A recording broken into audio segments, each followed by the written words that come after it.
আমি কোনো ধোয়া তুলসী পাতাও না, আবার আমি কোনো তেজপাতাও না। আমি হলাম নিম পাতা। এমনি কারণ আমার কথা ভালো না লাগলেও বিপদের সময় আমাকে ছাড়া চলেও না। আম্মুর দৌড়ানি, কুত্তার দৌড়ানি, মুরগির দৌড়ানি, রাজহাঁসের দৌড়ানি, গরুর দৌড়ানি, পাগলের দৌড়ানি, কোনো না কোনো একটা তো খাইছো। কে কোনটা খাইছো কমেন্ট করে যাও।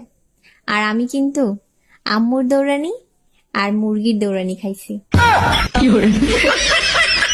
পারলে তুমি আমার মন থেকে শিমুলের নাম মুছে দাও। তোর মনটাকে আমি টুকরো টুকরো করে ফেলবো। আমার ভেতরের কোনো কিছুই তুমি খুঁজে পাবে না বাবা, কারণ আমার সমস্ত কিছু শিমুলের কাছে। তাই তাহলে শিমুলকে শেষ করে ফেলবো। শিমুলের কোনো কিছুই তো তার কাছে নেই বাবা, ও সবকিছু তো আমার কাছে। মরে গেলে 2000 টাকা পাবেন।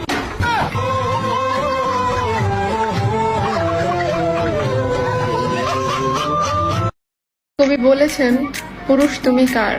পুরুষ বলেছেন, আমি যখন যাকে অনলাইনে পাই তখন তার। কবি বলেছেন, পুরুষ তুমি কার? পুরুষ বলেছেন, আমি যখন যাকে অনলাইনে পাই তখন তার। এই জানো, মার্কেটে হাত পা টেপা মেশিন কিনতে পাওয়া যায়, তোমার জন্য একটা আনবো কিনে? কেন অযথা পয়সা নষ্ট করবা? তুমি আছো না, তুমিই যথেষ্ট। গলা টেপা মেশিনও কিনতে পাওয়া যায়, তাহলে তারই একটা নিয়ে আসি। আচ্ছা নিয়ে আইসো, আর আসার সময় কবরস্থানে জায়গা বুকিং দিয়ে আইসো। Bye bye, tata. এত সকাল সকাল কই যাচ্ছ তুমি? কোর্টে যাচ্ছি, 20,000 টাকা দাও। আমি জানতাম তোর বাবা একদিন সিটিং বাজির মামলা খাবে। আমার বাপ চিটিং বাসের মামলা খাবে কেন? তোরে শান্তিকে অশান্তি গাড়ে দাঁড়ায় দিচ্ছে, এটা কি সিটিং বাজি ছিল না? কোর্টে যাচ্ছি তোর নামে নারী নির্যাতনের মামলা করতে। हम इसका पति है, हमको सिर्फ फांसी का सजा चाहिए। ডাক্তার, এই যে রিপোর্ট, তলপেটে প্রচন্ড ব্যথা করে, একদম সহ্য করতে পারতেছি না। ও মাই গড, আপনার তো কিডনি নষ্ট হয়ে গেছে, অপারেশন করতে হবে। আপনার যা মন চায় তাই করেন। 1 মিনিট। হ্যালো গুগল, কিডনির অপারেশন কি করে করব? Bye bye, tata, goodbye, गया। জান, শুনলাম আপনার বউ নাকি ড্রাইভারের সাথে পলাই গেছে। আর ভাবি বললেন না, চরম বিপদে পড়ে গেছে। এখন বলেন তো কি করি? আরে ভাইজান, পলাই গেছে ভালো হয়েছে, এখন আরেকটা বিয়ে করবেন। বিয়ে তো আরেকটা করতে পারি, কিন্তু আমি তো ঘর জামাইছিলাম, আমারে কি এখানে থাকতে দিবে? আমরা মেয়েরা যদি না দেখাই তাহলে ছেলেরা কি করে দেখবে?